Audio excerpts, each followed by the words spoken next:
Assalamualaikum warahmatullahi wabarakatuh. Perkenalkan, nama saya Ailok Taba Mungawana dari kelas akuntansi semester 3.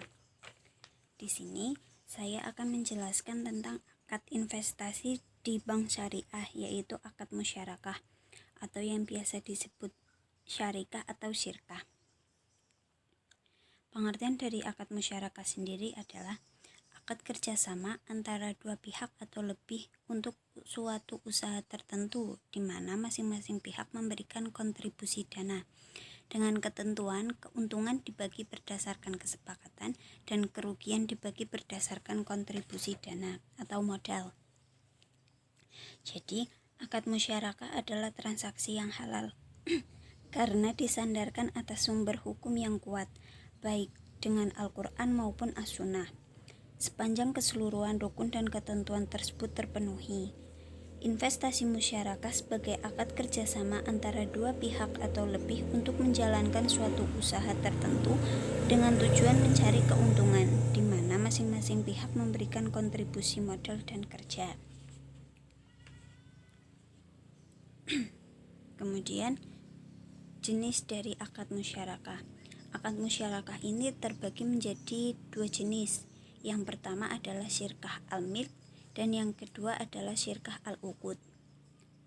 Syirkah al-milk adalah musyarakah yang kepemilikannya terjadi karena warisan, wasiat, atau kondisi lainnya yang menyebabkan kepemilikan suatu aset oleh dua orang atau lebih. Sedangkan syirkah al-uqud adalah musyarakah yang terjadi karena kesepakatan dua orang atau lebih, di mana mereka menyetujui bahwa setiap orang dari mereka bersepakat berbagi keuntungan dan kerugian. Syirkah al-uqud ini terbagi lagi menjadi 4 jenis. Yang pertama ada syirkah abdan. Syirkah abdan adalah syirkah yang dua pihak atau lebih dari kalangan pekerja atau profesional, di mana mereka sepakat untuk bekerja sama mengerjakan suatu pekerjaan dan berbagi penghasilan yang mereka terima. Yang kedua ada syirkah wujuh. Syirkah wujuh adalah kerjasama dua pihak di mana masing-masing pihak sama sekali tidak menyertakan modal. Mereka menjalankan usahanya berdasarkan kepercayaan dari pihak ketiga. Yang ketiga ada syirkah inan. Syirkah inan adalah persekutuan di mana posisi dan komposisi pihak-pihak yang terlibat di dalamnya, baik modal dan pekerjaan. Yang keempat ada syirkah mufawwadah. Syirkah mufawwadah adalah sebuah persekutuan posisi dan komposisi pihak-pihak yang terlibat di dalamnya harus sama, baik modal, pekerjaan, agama, keuntungan, maupun resiko kerugian. Dengan kata lain, syirkah mufawwadah adalah kebalikan dari syirkah inan. Kemudian contoh penerapan akad musyarakah dalam kehidupan sehari-hari dengan metode kerjasama usaha bagi hasil. Di mana peternak lele mampu menghasilkan 50 kg lele per hari. Dia berencana menaikkan kapasitas produksinya hingga 100 kg per hari. Namun, keuntungan yang diperolehnya tidak mencukupi untuk pembiayaan kebutuhan perluasan kolam, pembelian bibit, dan pakan lele.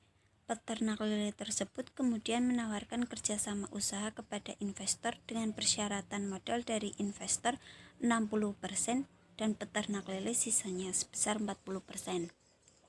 Porsi keuntungan dapat disepakati apakah dari keseluruhan kapasitas produksi atau menggunakan hasil penambahan kapasitas produksi. Jika dari keseluruhan kapasitas produksi, maka besarnya 100 kg per hari. Jika menggunakan hasil penambahan kapasitas produksi, maka besarnya 50 kg lele per hari. Skema yang terjadi di sini merupakan contoh akad musyarakah permanen, yaitu perjanjian musyarakah dengan menetapkan porsi bagi hasil atau nisbah yang tetap selama masa kontraknya masih ada. Sekian dari saya, kurang lebihnya saya mohon maaf. Wassalamualaikum warahmatullahi wabarakatuh.